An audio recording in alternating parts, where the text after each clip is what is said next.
Hello! This story is part of a series titled Memories of Tehran. Iran in the 1960s, early 70s. A culture in which dogs were considered najas or unclean. Out of all the friends I had, only one owned a dog, and they were a family from the UK. Living in the city, I never saw dogs being walked on a leash. I never saw a dog in people's apartments or homes. The only dogs I saw were strays living on the street, and they were aggressive because people were unkind to them. So imagine what it would have been like when two dogs suddenly appeared on our street. They were friendly and wanted to be played with. Welcome to Storytime with Kumars. My name is Kayo Jijina, and this is my story titled The Jube Dogs. I hope you enjoy it.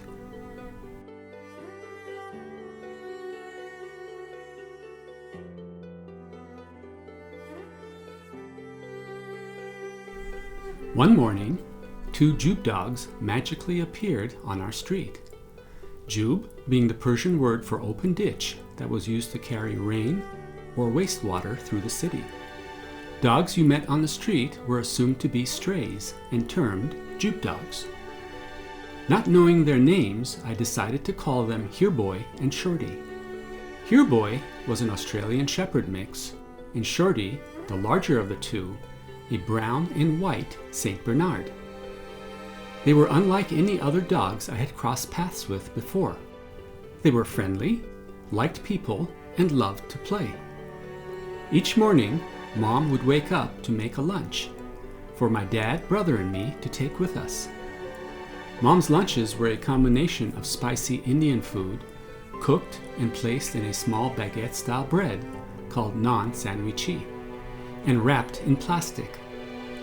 Mom's lunches were quite aromatic, to say the least, and caught the attention of many at school. My brother and I walked to school each day. The walk was 2.2 kilometers or 1.4 miles. As we moved up from grade school to the 7th grade and higher, the format of our classes changed. Instead of spending a whole day in one classroom, we were required to switch classrooms based on the courses we were taking, very much like college. In doing so, we were required to carry all our textbooks and lunch from classroom to classroom. I don't recall if we had the option of renting lockers or not, but I did not have access to one. My school bag was like a lightweight travel bag, an inexpensive, no-name bag with two handles and a zipper to keep the contents from spilling out. The bag had to be capable of carrying 5 good-sized textbooks, an assortment of notebooks, pens, pencils, rulers, and my slide rule, not to forget the most important thing, my lunch. The relationship between my brother and I grew to be a competitive one. We were competitive from the time we woke up to the time we went to sleep. And that included who left the house first, who got to school first. The return trip was never an issue. Each day, our lunches were subject to interrogation, not only at school, but by Hereboy and Shorty. Hereboy and Shorty had a keen sense of smell, and no amount of wrapping the sandwiches in plastic bags or wax paper made any difference. They could tell we had food in our bags and they wanted a piece of it. Under these circumstances, a Ziploc bag might have helped. However, it had only just been developed in the States and had not yet made its way to our part of the world. As the dynamic duo got comfortable, a shift in energy began to take place. Instead of cautiously following by a few feet, Shorty, the bigger of the two, began to grab a hold of my bag with his teeth and shook it vigorously, hoping something might break loose and drop to the ground. At first I was alarmed, but I trusted Shorty's interests lay with the food and not with me. It did not take long for Hereboy to follow suit. Before long, there developed a morning ritual between boy and beast, a tug-of-war of sorts, as I dragged the two from the door of our apartment to the end of the street, that dreaded border between our dirt street and the asphalt pavement.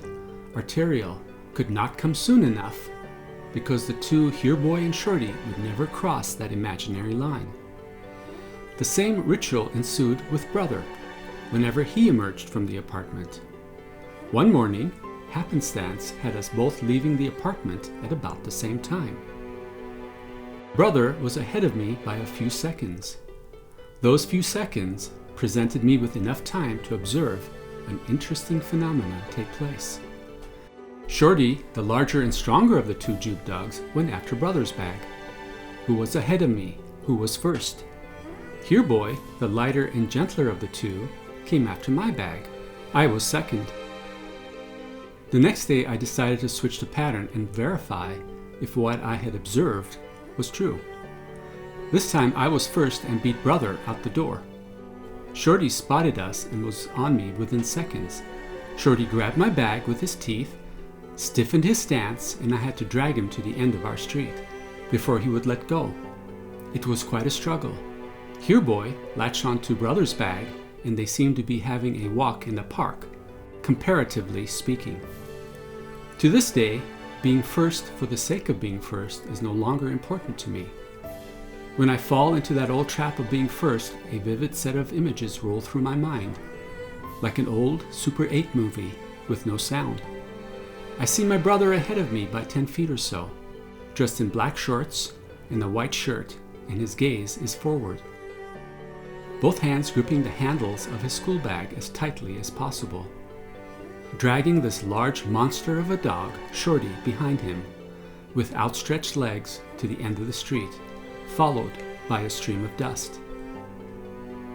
A few days after I had figured the tug-of-war out between first and second, I emerged from our apartment to find the two Jube Dogs were gone.